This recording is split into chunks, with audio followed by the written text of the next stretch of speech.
Oi, pessoal. Aline. Oi. Tô fixando o tema aqui. Sabrina, querida. Até o Dr. Ricardo entrar. Entrou.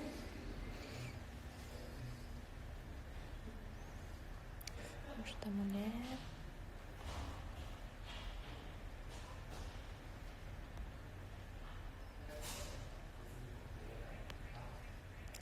Vamos lá.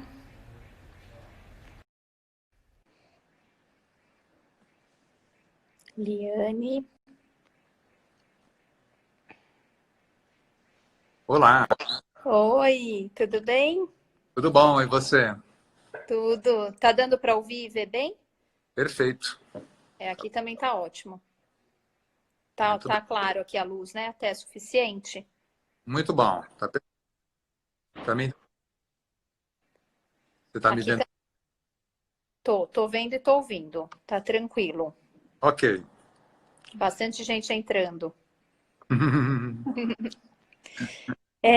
Olha, já tem 21 pessoas. Acho que já dá até pra gente começar, né? O que você acha? Claro, claro. Começando. Então, ótimo. Eu tentei fixar o tema é saúde da mulher, ainda não consegui, vou tentar aqui fixar. Hum, Mas só para me apresentar rapidamente, né? Quem não me conhece, sou a Carita, sou nutricionista, sou terapeuta ayurvédica e trabalho também com o Dr. Ricardo, tanto em Campinas quanto aqui em São Paulo, né? E aí fiquei muito contente assim de poder fazer essa live. Faz tempo que eu estou querendo, né? Com ele, que é uma pessoa incrível, né? Mas vou deixar você se apresentar. então, eu também estou bem feliz de poder participar. Eu acho que, para quem não me conhece, meu nome é Ricardo Barini, eu sou ginecologista e obstetra e eu também tenho uma especialização na área de imunologia, ligada à parte de reprodução, e eu trabalho bastante agora com reprodução assistida, e é um mix, então, dessa minha especialidade, né? E para mim também é muito legal poder participar dessa live com a Carita. A gente tem trocado muita figurinha, né? Uhum. Muita questão das nossas pacientes, né? E acho que a gente vai então curtir bastante essa conversa. Eu espero que vocês também aproveitem. Sim, e as perguntas são muitas, né? Eu já acabei de passar aqui várias para o doutor Ricardo e tem mais chegando. Então, na medida do possível, a gente vai respondendo. Infelizmente, acho que não vai dar para responder tudo, mas grande parte, né? Pelo que a gente viu, assim, de que a gente conversou, né? Claro, claro. Por onde começamos? O que Então, você sugere? pode falar um pouco rapidamente do seu trabalho como nutricionista, e depois eu falo um pouquinho também do que eu vejo como médico e como nutricionista, e a gente passa para as perguntas, né? Isso, ótimo. Então, o meu trabalho, assim, principalmente aí voltado para o tema saúde da mulher, né, na nutrição, o que eu percebo? Que cada fase tem um ponto aí super importante para se olhar, né? E eu acabo olhando meio pelas fases mesmo, pelos ciclos da vida, né? Então, por exemplo, de repente, acho que eu já posso até começar, né, após a menarca, falando um pouquinho dessa fase. Quando a menina menstrua, né, que chega no meu consultório, é uma fase bem importante, porque é uma fase que a menina, mulher, ela está estudando, né? Normalmente é uma adolescente, então tem os hábitos lá de adolescente com hábitos noturnos, de não dormir tão bem, de não se alimentar tão bem, porque aí começa a estudar, esquece de comer, e com isso já vem uma questão super importante, que é a tão conhecida, né, doutor Ricardo, a gente fala muito que é a queda do ferro, né, que vem com a menstruação, e no caso dessas meninas aí que acabam não se alimentando tão bem e não cuidando tanto dessa parte, a energia vai lá embaixo, né? Então não tem mais energia para estudar, para fazer as atividades diárias. Você recebe bastante nessa fase ou quase não? Uma época da minha vida eu ia mais adolescentes. Acho que eu estou ficando um pouco velho agora. Acho que elas preferem os médicos mais jovens, né? Mas eu tenho algumas e eu acho que é uma coisa importante a se comentar, né? Acho que é uma fase em que a mulher começa a ter uma perda crônica disso, né? Toda mulher passa por isso. E essa queda de energia pode realmente ser significativa. A gente observa mais isso, especialmente nas grávidas, né? A gente não quer adiantar um pouco o tema, mas na gestação é bem nítido. A gente percebe que o consumo de ferro, né, que ocorre pela gravidez, dá uma queda de energia significativa e a gente tem, importante fazer a reposição disso de uma maneira eficiente, né? É o que a gente tem buscado. Né? Sim. E até uma pergunta que já até chegou em relação a essa fase, né? Que aí é mais para você mesmo. Muitas perguntam qual o método contraceptivo que é mais indicado, né, nessa fase aí. Então, essa questão da discussão da anticoncepção depende muito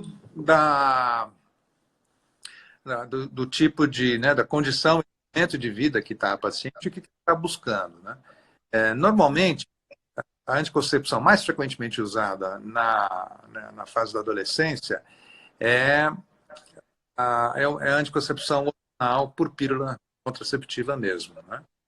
Existe um preconceito quanto ao início do uso do contraceptivo antes de 2 anos que a menina completasse depois de menstruar, né? Mas depois dessa fase certamente é muito seguro, que não vai trazer nenhuma ao longo da sua vida, não vai interferir com a fertilidade, não vai trazer nenhuma consequência negativa. A grande vantagem da pílula é realmente reduzir o fluxo menstrual, né? E muitas mulheres também, elas acabam tendo como efeito positivo o fato de que há uma melhora a redução da oleosidade da pele. Os contraceptivos eles têm um efeito antitestosterona, então isso diminui a oleosidade, diminui a frequência com que as acnes incomodam as pacientes, então passa a ser quase que uma forma eletiva. A contracepção, vamos dizer assim, hormonal, ela pode ser por pílula, ela pode ser por adesivo, né? Existem outras formas, né?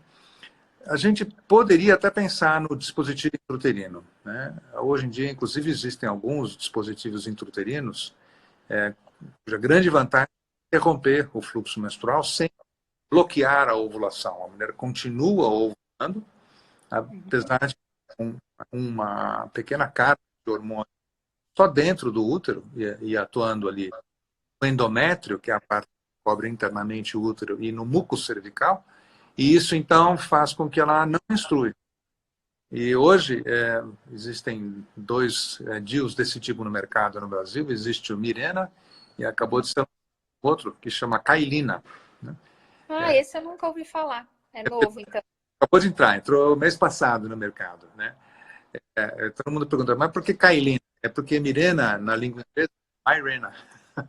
E aí entrou a Cailina, que é primo do Mirena. E a grande vantagem do Cailina é que ele é menor, bem pequenininho, e tem 1/3 da quantidade de hormônio que tem no Mirena. Então, a gente tem o mesmo efeito contraceptivo, o mesmo efeito de diminuir o fluxo menstrual, e tem uma eficiência anticoncepcional fantástica, exatamente igual ao Mirena. Então, uma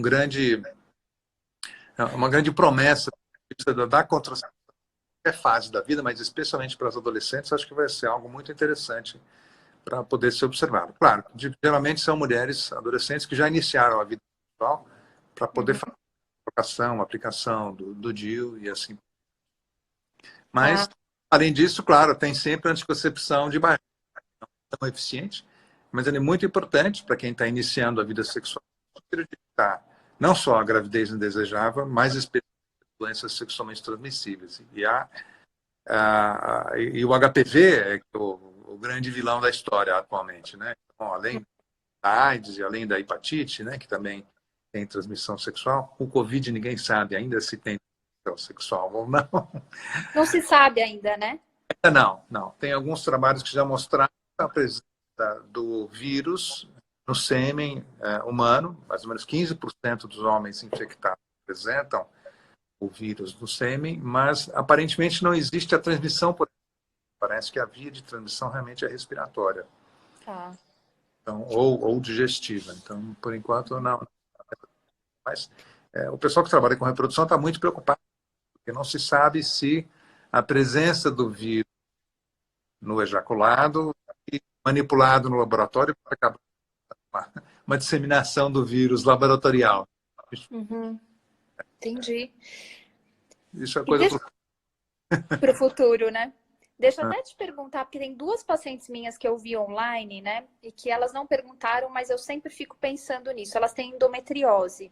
uhum. O Dilmirena é uma boa solução? Excelente solução. Tá. O que o Mirena faz? A ação da progesterona no ambiente intrauterino, e obviamente na região em volta do útero, né, vai ter uma concentração maior de progesterona em todos os órgãos ali em volta, vai fazer com que o endométrio, tanto dentro do útero como fora do útero, diminua a sua espessura, que é o que a gente busca na endometriose. A gente quer diminuir a espessura do endométrio e reduzir o ciclo reprodutivo dessas células. Né? O que acontece na endometriose? A célula se implanta fora do útero e ela passa a responder ao ciclo hormonal. Então, ela cresce, ela fica e menstrua. Só que menstrua para o abdômen da paciente. Isso é o que provoca o aumento das cólicas, o desconforto, muitas vezes, na área intestinal, implantes no intestino, enfim. Qualquer região em volta onde haja esse implante pode provocar todos os desconfortos. E o Mirena, ele tem para bloquear isso aí. Existem, Esse novo também, esse Kailina também. obviamente que existem medicamentos com eficácia um pouco mais específica para a endometriose. Existe um hormônio no mercado que tem um efeito mais interessante e mais indicado para quem tem endometriose. Né? Uhum. Mas são boas formas, ótimo.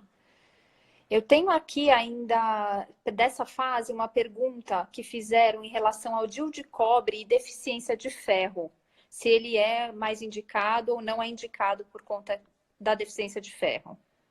Quem tem deficiência de ferro ou quem tem alguma forma de anemia já deveria evitar a ingestão de cobre e até o mais recente no mercado, que ressuscitou aí, que é o DIU de cobre com um pouco de prata. Prata, sim.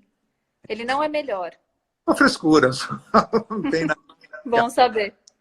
Não melhora a eficácia, não diminui o sangramento, não tem nenhuma mudança. Qualquer coisa que se coloque dentro do útero, né, o nascimento do DIU, ele vem da época em que os beduínos tinham que atravessar o deserto com camelos e eles colocavam, então, pedra no útero do camelo, que era para não engravidar durante o trajeto. Então, É mesmo? a presença de alguma coisa dentro do útero já diminui a gravidez. Claro que a coisa foi evoluindo, depois se usou um DIU que era só uma peça de plástico, né? De plástico. Era uma alça dupla, né? Foi o primeiro DIU que se lançou no mercado. E depois ele tinha uma grande... provocava muito sangramento e muita cólica, porque ele era muito grande, ele ocupava a cadeira, era um S duplo dentro do útero, até que depois nasceu o DIU de cobre. O DIU de cobre, ele veio da evolução do DIU, que era primeiro com ouro, depois com prata e depois com cobre. Qualquer metal com carga positiva inibe a migração específica. E assim que funcionam esses DIUs, então, medicados, né, que não hormonais. A carga positiva no muco cervical é que bloqueia a migração espermática. Então, no começo, tentou esse tipo de DIU e, obviamente, que do ponto de vista de custo-benefício, o cobre era muito melhor. Era muito mais barato, né? A eficácia é muito boa. O único problema é excepcional quando, às vezes, a paciente tem alergia por cobre, né? Alergia de contato por cobre. Isso, algumas vezes, remover alguns DIUs que a gente usava bastante, há uns 20 anos atrás, especialmente, ou então, o sangramento. Todos esses DIUs, que não aqueles DIUs com hormônio, eles aumentam o volume do fluxo menstrual e o número de dias que a mulher menstrua. E também, muitas vezes, a incidência das cólicas. É por isso que esses DIUs têm perdido muito no mercado. Porque existe uma coisa muito melhor, que é reduzir significativamente menstrual, ou praticamente não menstruar, como no Mirena e no Cailina. Uhum. E o que ocorre, é óbvio, alguns grupos de mulheres que são anti qualquer tipo de medicação hormonal, né, algum efeito hormonal, e elas não querem usar o Mirena mais por uma questão até ideológica. Uhum.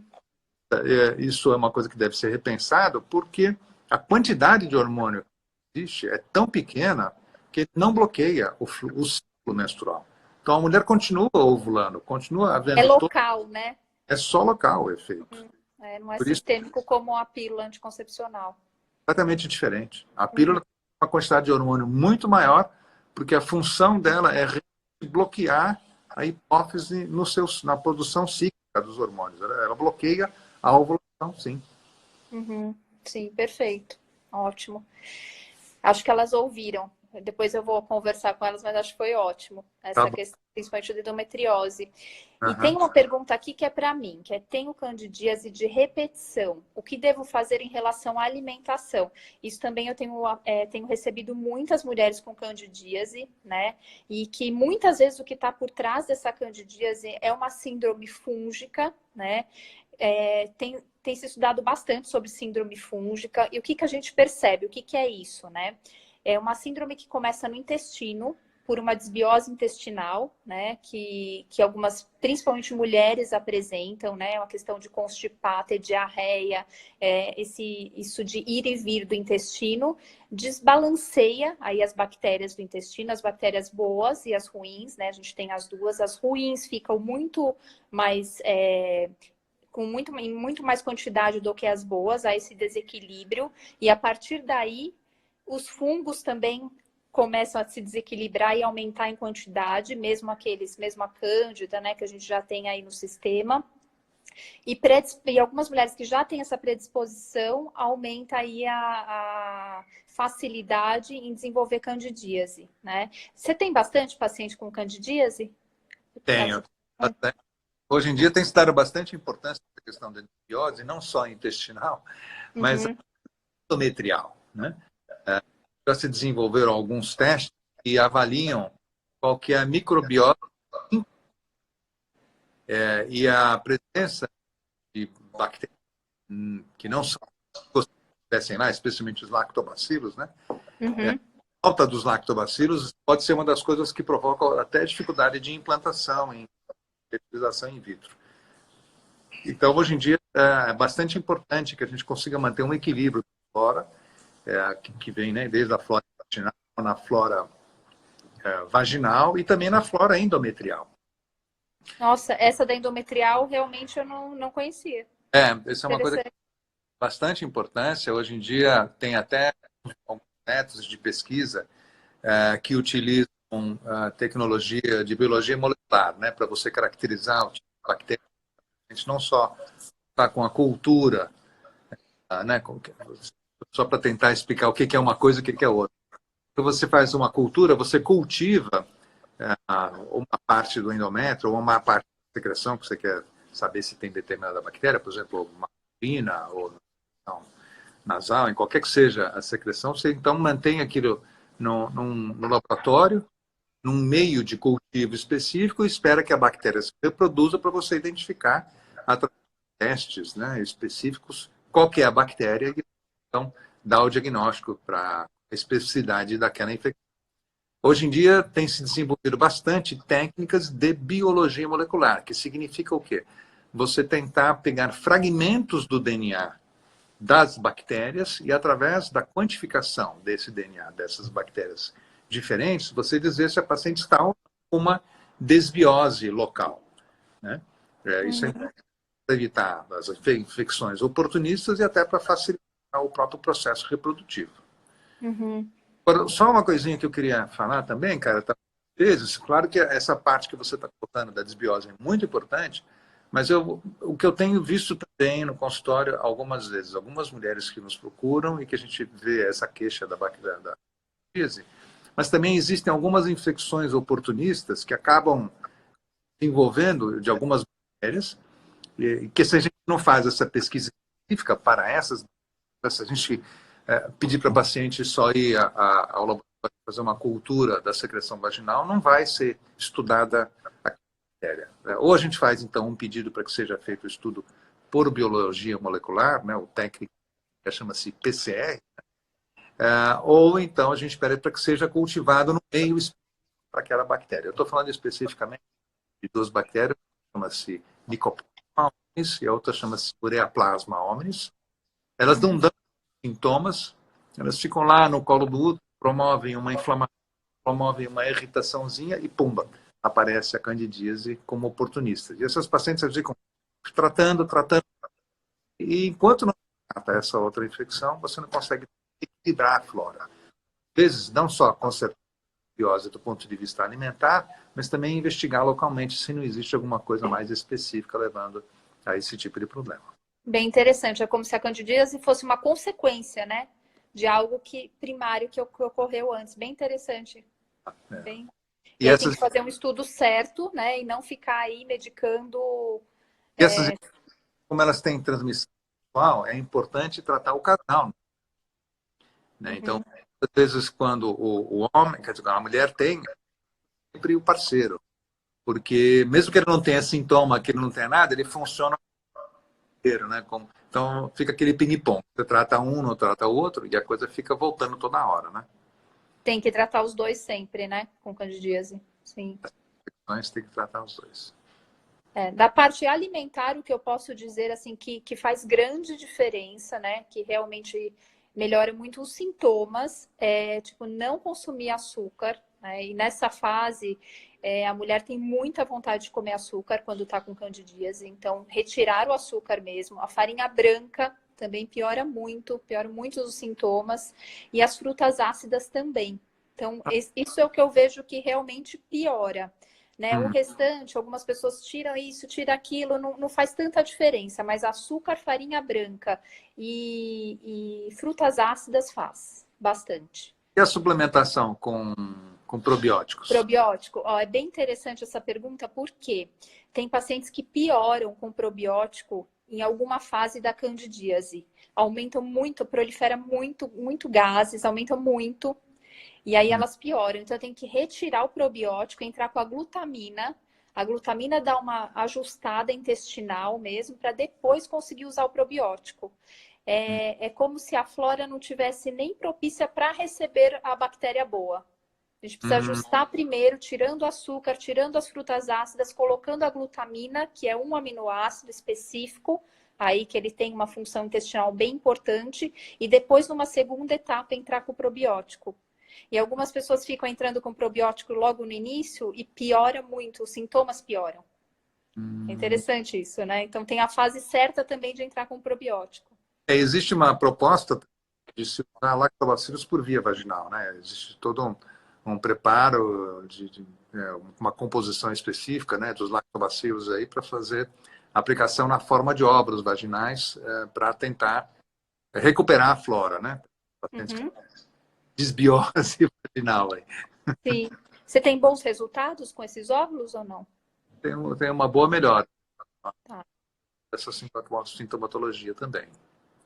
Uma questão que aí eu acho que ginecologista não deve prescrever, mas eu percebo que funciona é o ácido caprílico, o óleo de coco também local, também ajuda muito nos sintomas. Melhora os sintomas também, o óleo de coco local. Né? Existem outros testes aí que eu já percebi que funciona, óleo de melaleuca, pingar num absorvente, usar na calcinha também os sintomas, sabe, para você continuar o dia, porque é muito ruim, né, quando tá assim com muito sintoma. Então ajuda também, dá uma amenizada. Bom. Interessante. Só conhece corticoide para isso. É bem isso.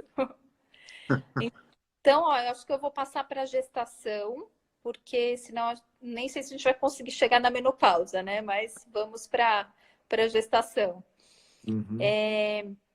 Olha só, que tem uma pergunta. Esse aqui a gente até conversou, mas talvez a moça esteja aí, acho legal responder. O colágeno pode aumentar o útero infantil? Há algo para fazer nesse caso? Já perdi 2 bebês na metade da gestação.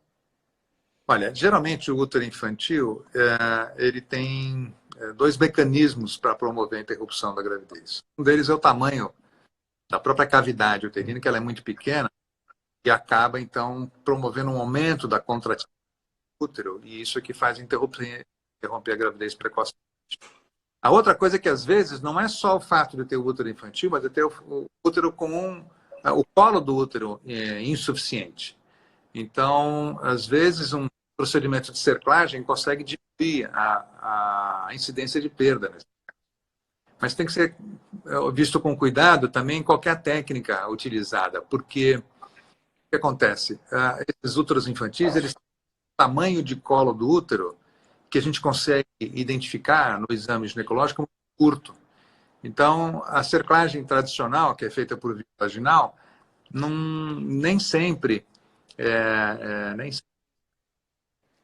consegue. Eu estou vendo que a moça disse que já fez cerclagem, mas a cerclagem que você fez talvez tenha sido por via vaginal. Talvez a cerclagem por via abdominal consiga o seu resultado. Então, essa seria uma possibilidade, né? A cerclagem por via vaginal, como ela consegue colocar o útero ao nível do que a gente chama do orifício interno do colo do útero. Porque o colo do útero, imagina que é um tubinho que comunica a vagina e comunica a parte da cavidade interna do útero, né? Ele tem um comprimento ali de mais ou menos pelo menos 2,5 cm até 3 centímetros, 4 centímetros, né? E o orifício interno, então, é a pontinha do tubo que a gente consegue enxergar no exame ginecológico. O orifício interno a gente não enxerga, porque ele está lá dentro, voltado para a parte interna do útero. Então, a colocação de uma sutura ao nível do orifício interno é que talvez consiga dar um resultado melhor. Eu não acredito que a colocação de um pressário, que eu vi surgir aí na pergunta, possa melhorar esse resultado. Não acho que tem muita possibilidade de resolver isso. Eu ouço muito assim pacientes falarem que fiz a cerclagem vaginal e não deu certo. Porque assim, por que não dá para ir direto para abdominal? Ela é muito mais invasiva, né? Isso eu acho que o futuro vai ter uma evolução para isso. Alguns países já pararam de fazer cerclagem por via vaginal porque a incidência de falha é muito grande. Uhum. Então, por exemplo, eu tenho alguns colegas na Inglaterra que dizem que quando você identifica uma paciente que tem insuficiência cervical, ou faz a cerclagem já antes da engravidar, né? Aí pode ser a técnica por via vaginal, ou pode ser por videolaparoscopia, ou faz durante a gravidez uma cerclagem por via abdominal. Uhum. Porque esse o grande problema. Quando você faz a cerclagem durante a gravidez, nunca você vai colocar o ponto perto do orifício interno do colo do útero. Ele sempre vai ficar abaixo do... Então, se a paciente tiver uma quantidade de colo suficiente para suportar o peso e evitar que a bolsa entre em contato com a vagina, Uhum. com a sutura não ficando tão alta como a gente gostaria que ela ficasse, dá certo, o resultado da gestação é bom. O grande problema é quando a paciente tem colo muito curto, então a cerclagem vai ficar muito baixa, vai acontecer durante a gravidez, o colo vai abrir de dentro para fora, não sei se eu consigo mostrar muito, ele vai abrir, porque é exatamente no lado oposto, eu não tenho flexibilidade suficiente para isso. Mas dá para entender. Que ele vai abrindo e a bolsa vai entrando nesse sentido, né? E aí, quando a bolsa entra em contato com o ambiente vaginal, a gravidez termina. Por quê? Porque o contato com as bactérias da vagina ela é fatal. Ela fragiliza, ela provoca uma irritação. Não precisa nem ser uma infecção, mas essa irritação é suficiente para deixar as membranas frágeis, aí a bolsa se rompe e a gravidez acaba. Né? E isso geralmente acontece lá pela 22ª semana, que é um período em que a gravidez não tem viabilidade. E, infelizmente, acabam perdendo por causa disso. Uhum. Tá, entendido. O colágeno consiga resolver... Nada da alimentação vai resolver o útero infantil, né? Não só o útero infantil, como eu já vi isso aparecer nos grupos que eu trato aí de pacientes que têm insuficiência cervical, e o uso do colágeno melhora o útero. Eu não acredito nisso. Até uma paciente falou, eu usei o colágeno, meu colo... Bom, depois da cerclagem, qualquer colo fica bom. Ele apareceu lá o colágeno, mas não foi ele o que, né? Fez o Foi o trabalho. efeito placebo. Sim. E aqui tem uma pergunta aqui bem interessante, que aí serve tanto para mim quanto para você. Deficiência de nutrientes. Quais nutrientes gestantes devem estar atentas? Bom, a gente conversa bastante sobre isso, né? E o principal é o ferro, com certeza, né? O ferro. E aí, a partir do segundo, terceiro trimestre da gestação, o cálcio. Mas Sim. o ferro é uma questão assim que até hoje eu não me conformo, porque as pessoas chegam com ferritina lá no pé, que é o estoque do ferro, né? 10, 12, e dizem que não tem, que assim, que o médico, enfim, alguém falou que não tem indicação para repor, né? No máximo via oral, que a gente sabe muito bem que não corrige, né, doutor Ricardo, quando está numa gestação com uma ferritina de 10, 15, né? A gente tem que lembrar que a gravidez é o momento em que a paciente já está com um nível não muito bom, ou mesmo que esteja ali dentro de um razoável, é natural que ela vai ter um consumo do ferro. Mesmo que ela pare de menstruar, mas só que se instalou dentro do útero uma situação de um sugador de ferro, né? Porque o bebê precisa de ferro para a formação dele, para a produção de sangue, de todas as células, né? O ferro não é importante só na hemoglobina, ele tem uma série de outras funções muito, muito importantes, né? E isso, então, extrapola a questão das hemácias, né? Existe uma necessidade de mais sangue, a mulher tem que ter uma maior quantidade de volume de sangue circulando para conseguir a placenta e fazer todo o processo de oxigenação. Então, isso também é uma segunda fonte de consumo de ferro. Uhum. Então, a gente observa, naturalmente, a ferritina começa até em níveis normais, mas vai no segundo, terceiro trimestre, ela vai lá para baixo. E a reposição, eu só a reposição por via venosa, né? A reposição por via oral, a absorção é muito, muito, muito lenta. E claro, acaba com o intestino, né? Das é, pessoas. estômago, intestino, É isso mesmo. fica prejudicada. Então, eu prefiro a reposição por via venosa, né? Hoje em dia existem duas formas de você fazer a reposição. Existe uma medicação chamada Ferrinject, que tem um efeito fantástico, uma administração única, aplicação, né? Que ele já consegue dar uma recuperada fantástica na quantidade de ferro circulando, ou então, uma maneira um pouco mais paulatina, que é o uso de um outro medicamento, que é o Noripurum, né? Que você pode, então, administrando uma ou duas ampolas semanalmente, e isso, com certeza, também vai ter um resultado muito, muito bom. Né?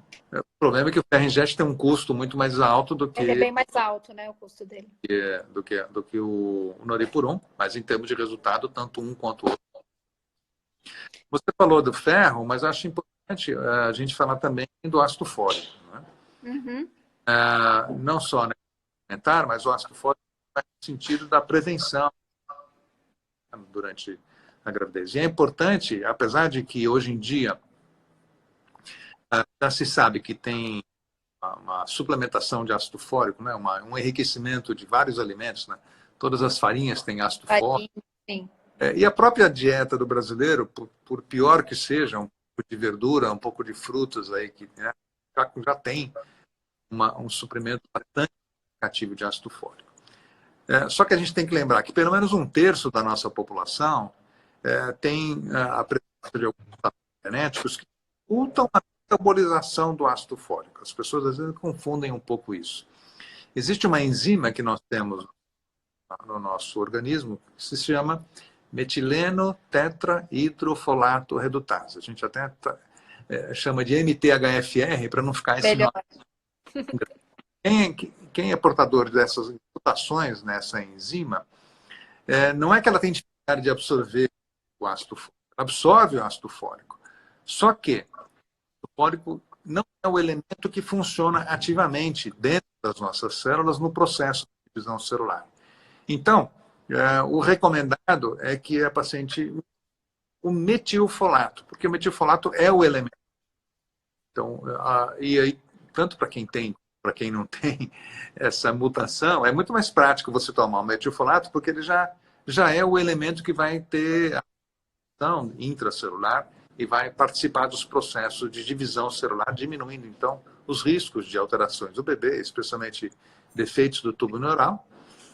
E se acredita também que possa ter algum efeito em redução até de algumas síndromes genéticas, né? Especialmente as trissomias, porque quando você vai ter uma divisão celular, você duplica a quantidade de DNA e depois separar esse DNA para as células filhas. E a falta a gente poderia ser responsável por dificultar essa separação, então dando aí origem a Down e outras síndromes parecidas com a síndrome de Down. Elas só não são conhecidas porque elas geralmente acabam terminando em interrupção espontânea da gravidez, né? Uhum. Eu até falo mais do ferro porque, assim, pelo menos para mim, as mulheres já chegam tomando ácido fólico, bastante. Uhum. Parece que é uma coisa que já entrou na cabeça de mulheres que precisam do ácido fólico. O ferro, eu acho ele meio deixado de lado. Não sei se você tem essa percepção. Tenho. As pacientes não... E eu acho que também há uma questão que está ligada até à nossa formação como médico, né? Quando eu estava na faculdade, eu lembro que existia até uma posição meio ideológica contra qualquer uso de vitamina, qualquer coisa na gravidez. Achavam que a alimentação deveria ser o suficiente para a gravidez. Até tinha uma coisa interessante, porque existia uma linha europeia, que era a linha da reposição, aliás, a linha americana, que era a linha mais da reposição, e a linha europeia, que era mais da natureza, já deveria ser suficiente. Né? E os americanos sempre foram muito mais incisivos nas questões da reposição, das necessidades aumentadas durante a gravidez, de todos os aí, não só da questão do ferro, né? Então, sempre a literatura americana foi muito mais positiva e muito a favor da reposição hormonal. E acho que ao longo do tempo isso foi melhorando. Uhum. Uma resistência muito grande dos colegas enxergar a necessidade de ferro através da reserva de ferro. Eles enxergam só através da anemia. Então, você tem anemia... Que é pelo hemograma, né? Trata. E o que nós temos tido como retorno, assim, um pouco indireto, é que a importância de você melhorar a reserva de ferro da paciente, porque isso tem uma repercussão, inclusive, para o bebê, para o feto. Uhum. Você sabe que algumas crianças, quando chegam lá pelo 6º mês, né, de nascimento, de pós né, de evolução, aí, e que eles foram dados só pelo leite materno, algumas começam a apresentar algumas queixas, alguns sinais de deficiência de ferro. E quando você faz a reposição durante a gravidez, a criança nasce com uma reserva maior também. E essa necessidade de reposição de ferro lá no 6º, 7º mês de vida parece que é muito maior do que quando a gente não faz o tratamento. Né? Isso é bem importante, até estão escrevendo aqui a Marlene, algumas pessoas falando qual que é então o nível da ferritina, tá, gente? Porque a ferritina que a gente tem que olhar que é o estoque de ferro, quando olha assim o exame. Uma pessoa falou assim, 30 tá bom? Ferritina 30 é baixa para gestante? É baixa. Eu gosto de 70. Eu acho que 70 é uma ferritina boa, assim, onde a paciente não apresenta sintoma, nem sintoma assim, de cansaço, nem queda de cabelo, nem a unha fraca, tem aquele sono matinal que a gestante já tem. Eu sinto que ele é minimizado aí quando o ferro tá bom. Eu percebo, eu já li alguns estudos e também percebo que faz sentido na prática que diminui a prevalência de depressão pós-parto, quando a mulher tem aí a ferritina adequada já na gestação. Então, isso é bem importante. Mas, ainda assim, né, principalmente as gestantes que não são as suas, né, que outros médicos me encaminham, estão com a ferritina super baixa, não corrigem durante a gestação, acabam não suplementando via endovenoso, né, que é a forma melhor. E aí a gente vê o que acontece depois. Isso aí é bem comum mesmo. A questão do ômega 3 também, né? Puxando ainda das gestantes, também é bem importante. Um tempo atrás não se falava tanto, né? Não, isso começou a ganhar mais fôlego na literatura nos últimos 3 anos, por aí. A suplementação, né, do ômega 3 cada vez mais vem ganhando mais adeptos, né, em função de trabalhos que têm mostrado uma melhor, não só do desempenho durante a gravidez, uma redução até de sinais de pré, especialmente de desenvolvimento neurológico. Uhum. O desenvolvimento neurológico dessas crianças é melhor. A gente brinca, né, que a ômega 3 é para ficar inteligente o bebê, né? Para ficar... Mas muitos de nós não tivemos acesso ao ômega 3 na gestação das nossas mães, né? A gente é meio burrinho, assim. Isso que eu fico pensando minha mãe não come peixe até hoje, também não suplementou ômega 3, não, que eu sei. Então, né? É interessante isso. Até isso também do ferro que eu queria... Eu vi que alguém perguntou, ferritina 14,5 é ruim? É sim. Uma coisa bem importante que me perguntam sempre. Mas dá para corrigir comendo, com alimento? Não, não se corrige ferro com alimentação. A alimentação, sim, ela vai ajudar para você manter lá um nível bom, mas é para manter, não é para correção. Tem que ser via suplementação, tá? Não tem como corrigir, isso é importantíssimo. Acho que de gestação tá bom, né? Tem mais alguma questão que você gostaria? Gravidez, que é uma coisa que eu falo desde que eu dava aula, não, que a gente tem que prestar atenção, porque a gravidez ela não pode se prestar a ser uma contribuição para a obesidade feminina. Perfeito. Então, eu sempre brincava com os alunos quando eu falava, né? Você pega que não está muito atento às coisas. Então, a mulher casa com 50 quilos, né? Engravida, e aí ela vai, ao final da gravidez, chega a 70 quilos, que é praticamente lá, né, 40% do peso que ela tinha a mais, né? Aí ela tem esse filho e ela consegue voltar para 60. E ela tem outro filho, e aí vai para os 80. Aí ela consegue voltar para os 70. Então ela começou, né, um casamento com 50 e depois o filho já está com 70. Por que é isso? Porque as pessoas confundem muito essa questão do que é a alimentação na gravidez, né? A alimentação na gravidez é só para você manter as suas... Não é para comer por 2, né? Não é para comer por 2, né? O bebê, em termos de necessidade calórica e necessidade de quantidade de alimento, é muito pouco. Se você aumentar 10% na sua questão calórica ao longo da gravidez, você já vai satisfazer completamente as necessidades. Então, eu sempre fico brincando com as pacientes. Cuidado com as mamães e cuidado com as tias que ficam lá tentando entubar a comida. Né? Não, porque tem que comer. Mas tem ascendência, quem é descendente de italianos, de árabe também. Então, precisa ter muito cuidado com isso para não deixar que a gravidez se transforme numa contribuição para a obesidade. Isso, perfeito. Isso é bem, bem importante, porque depois, a longo prazo, tanto para perder peso e mesmo para a saúde, é muito danoso, né? Então, realmente, assim, é o que o doutor Ricardo está falando, é pouco o que precisa comer a mais, né? Às vezes eu passo uma dieta aí bem regrada, a pessoa fala, mas eu não vou passar fome. Aí eu até brinco, falo assim, vamos fazer assim, faz um caderninho, começa a separar o que é fome emocional e o que é fome orgânica. Mas o que é isso? Você tá muito ansiosa, né? Querendo resolver algum problema e você vai lá e come? Isso é fome emocional. Anota no seu caderno. E aí, quando as pacientes chegam na próxima consulta e falam sobre isso, elas falam, nossa, não acredito. Eu não precisava ter comido mesmo nada disso. Realmente eu estava tentando tapar um outro buraco, né? Que não era bem a fome. Bem interessante. Isso é muito importante, né? Uhum. Olha, até tem aqui uma pessoa perguntando por que só nutricionistas receitam o cálcio ômega 3? Acho que é Jaque o nome dela. Não, Dr. Barini receita também, né? Cálcio ômega 3? Tem. Não é só nutricionista, não. É que talvez alguns médicos não receitem por algum motivo, mas normalmente sim. Hoje, sim. Dos medicamentos, dos compostos polivitamínicos, né, que a gente prescreve para a grávida, ele já tem uma quantidade de ômega 3. Né? Tem vários, eu não vou citar propaganda, mas talvez não seja necessário prescrever especificamente o ômega 3 separado do polivitamínico por causa disso. Uhum, sim. Talvez seja essa a pergunta, né?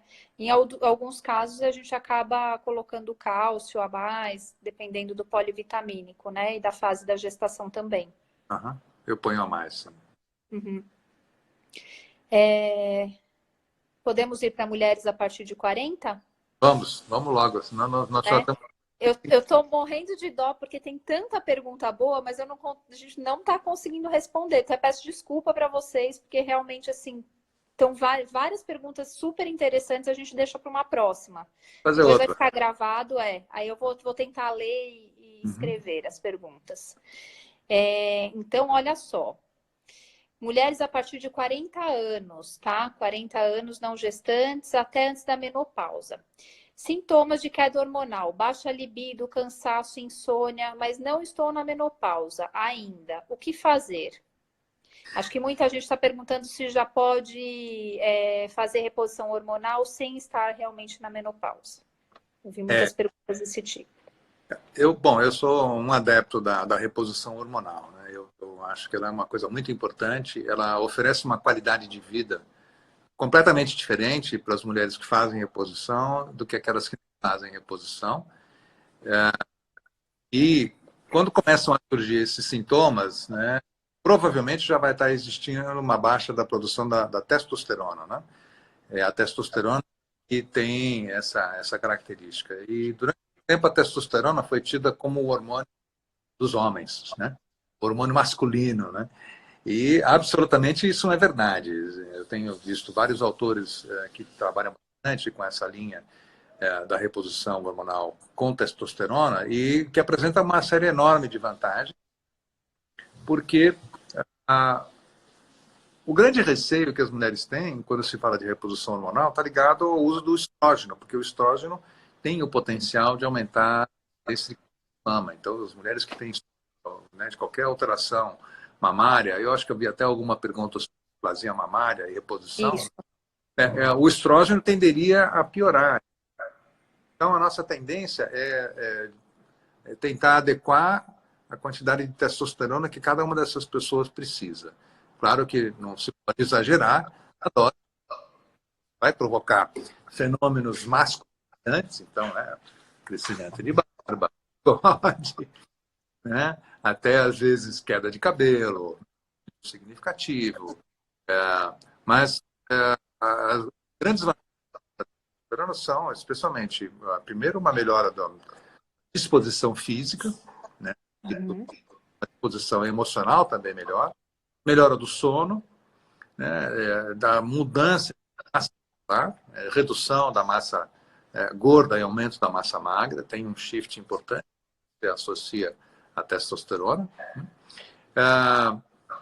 Isso tem um reflexo importante até em evitar a osteoporose, porque quando você melhora a massa magra, e especialmente para aquelas mulheres que trabalham um pouco, né, na parte da atividade física, isso tem um reflexo importante em aumentar a densidade. Portanto, ao longo da vida vai ter um benefício, né? E é mais por aí que a gente deveria buscar esse tipo de reposição. A testosterona, hoje em dia, ela pode ser tanto reposta por via transdérmica, né, através de gel de testosterona, ou através de implantes. Existem implantes que são implantes que você pode colocar, implantes elásticos, que é um material plástico, é um tipo de material plástico que você coloca, deixa ele um tempo, depois você tem que retirar, você tem que remover esse implante, ou implantes, que um dos que eu gosto mais de utilizar, tem uma grande vantagem de ser algo que se desfaça. Ele é absorvível. Você não precisa retirar. Tem essa pequena incisão e tem a colocação de um implante então, por via subcutânea. Você percebe, ele não sente ele colocado depois de aplicação. E ele tem 6 meses. Né? Então, ele tem um efeito muito bom. Eu tenho um ótimo resultado. As pacientes têm ficado extremamente satisfeitas com esse tipo de abordagem, com a vantagem de que está expondo ao paciente a um problema mamário, porque a testosterona, a mama não tem tantos receptores. Quer dizer, tem para testosterona como tem para estrógeno, que são os outros dois hormônios. Claro, Tá. algumas mulheres, depois que pararem de menstruar, até às vezes de um pouco de estrógeno junto com a testosterona, pode ser feito, né? Dependendo aí do tipo de sintomas, mas a testosterona eu acho que tem sido para mim o foco mais interessante para a reposição, especialmente na fase de transição e depois na fase de menopausa propriamente dita. Tá. E esse implante, ele dá para ser bem personalizado, assim? É bem individualizado ou não? Mais ou menos, você pode diminuir a dose ou aumentar a dose, né? Eles em quantidade de 75 e 150 miligramas, né? Normalmente faz ou a aplicação de 75 ou de 150 miligramas, né? Dependendo aí das necessidades, também do tamanho da paciente, do peso corporal que ela já tem, né? As mulheres que são menores, uma pequena quantidade vai ter um efeito tão bom quanto aquelas que são um pouco maiores, a gente vai colocar um implante com 150 miligramas. Tá. Uhum. Existe também os hormônios que podem ser utilizados, mas a minha preferência é por isso. Tá. Eu estou vendo aqui as perguntas, acho que é tudo em torno desse tema mesmo. Por exemplo, durante a noite, acordo com o pijama molhado e com muito frio. O que fazer? Também, né? É a mesma resposta. Pode ter mesmo, E então, até... os mais comuns aí da fase do climatério são essas ondas de calor, né? A queda da libido, a sensação de ressecamento vaginal, a redução, quer dizer, um aumento do tempo para se chegar ao orgasmo, a redução do número de orgasmos durante a reprodução. Então, são todos sintomas que estão relacionados com a deficiência da progesterona.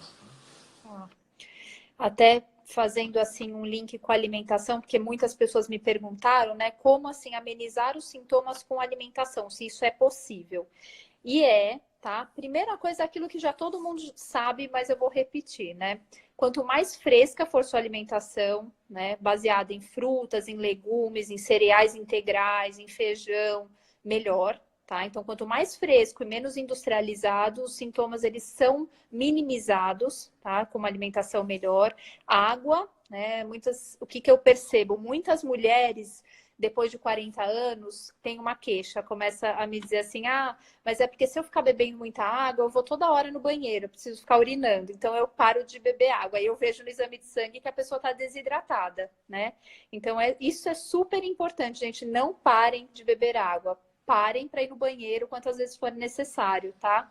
Mas isso é muito, muito importante para minimizar os sintomas de mal-estar, tá? Porque dói mais a cabeça se você está desidratado e tudo isso, né? Tudo que vem em torno.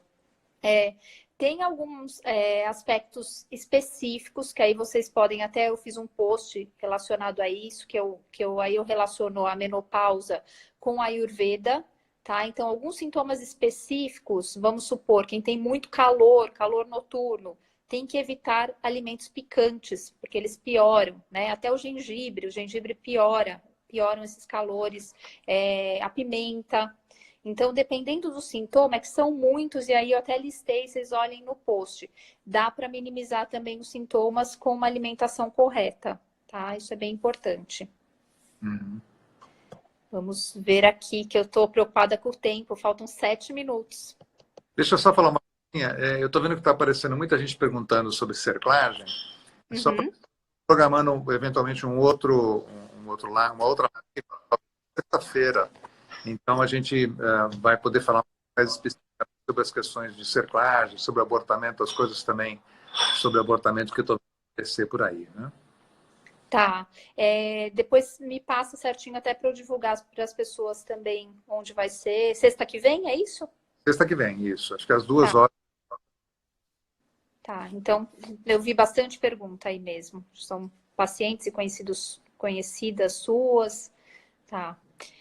Eu acho que é isso, né? Pra gente, pro Instagram não derrubar aqui a nossa conexão, porque de repente eles interrompem.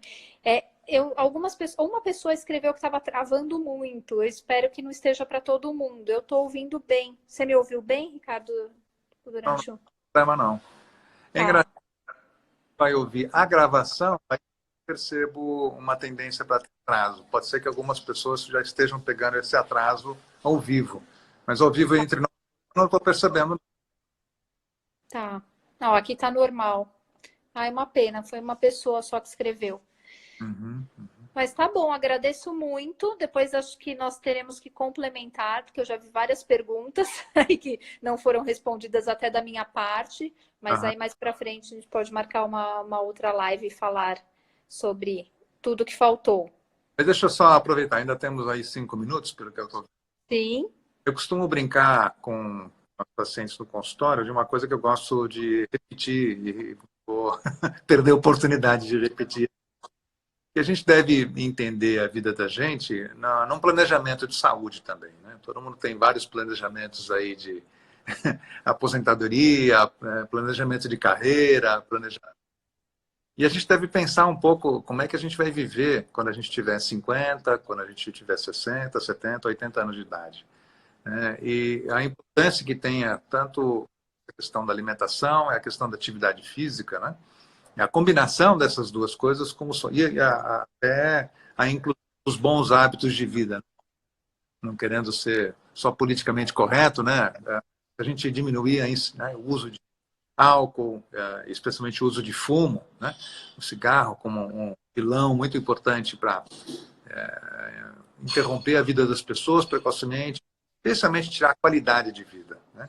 Então é pensar um pouco como é que a gente vai querer viver lá na frente, como é que vai querer estar com os seus 70, né? E pensar que a gente pode manter até uma idade bem avançada independente. É isso que a gente tem que sonhar, que a gente não vai depender de ninguém para poder levar a gente para cá, para levar para lá, né?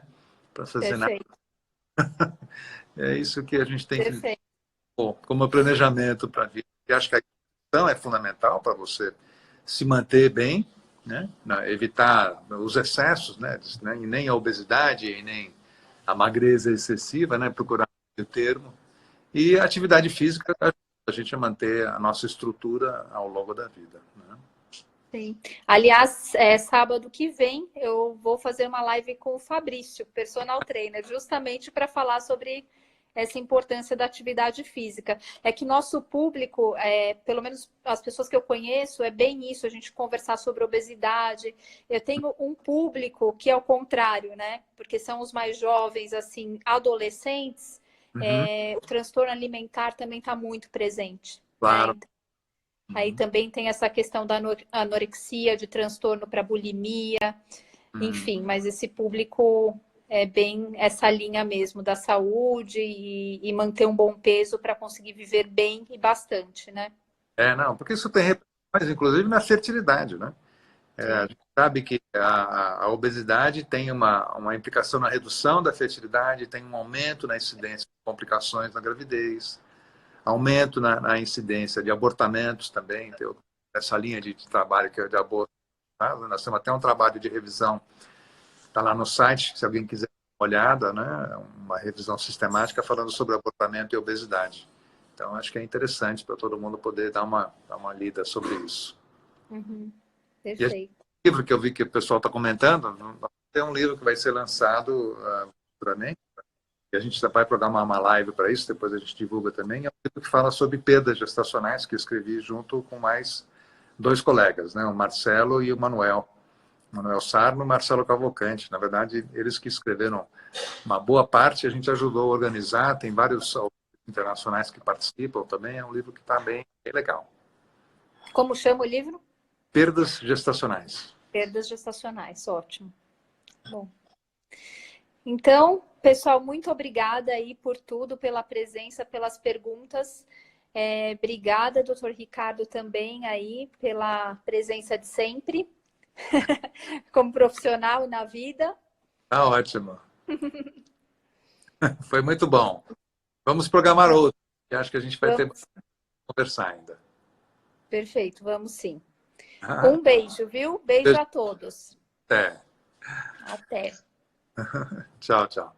Tchau.